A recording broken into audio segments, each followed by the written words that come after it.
নথি সঠিক থাকলে কলকাতা পুরো এলাকায় যাদের জন্ম হয়েছে তারা সবাই বার্থ সার্টিফিকেট পাবেন। টকটু মেয়রের শুভেন্দু অধিকারীর অভিযোগের পাল্টা জবাব দিয়েছেন মেয়র ফিরহাদ হাকিম। তিনি জানিয়েছেন, পুরসভা নিজস্ব ওয়েবসাইট থেকেই দেখা যাচ্ছে কোন সাল পর্যন্ত বার্থ সার্টিফিকেট পুরসভা দিতে পারছে। অহেতুক বিষয়টি নিয়ে জলঘোলা করা হচ্ছে।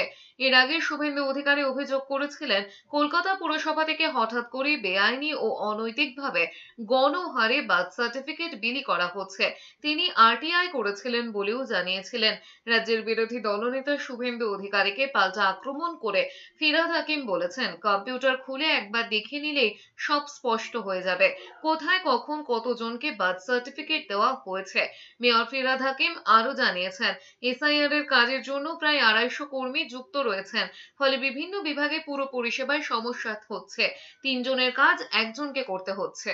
এরা আসলে অর্ধশিক্ষিত না জেনে এক একটা কমপ্লেন করে। কেউ কেউ কমপ্লেন করে যে ইলিগাল কি বলে বার্থ সার্টিফিকেট হচ্ছে, সেটা বিকাশ ভট্টাচার্যের সময় হয়ে গেছে, এখন আর হয় না। বার্থ সার্টিফিকেট যে কলকাতার মধ্যে হয়েছে তারই একমাত্র বার্থ সার্টিফিকেট পাওয়ার অধিকার কলকাতা কর্পোরেশনে আছে। কলকাতা কর্পোরেশনের রেকর্ড যেগুলো অ্যাভেলেবেল আছে সেই অনুযায়ী বার্থ সার্টিফিকেট ডুপ্লিকেট ডুপ্লিকেট না মানে আবার বার্থ সার্টিফিকেট দেওয়া হয়, অন অ্যাপ্লিকেশন রিইস্যু হয়।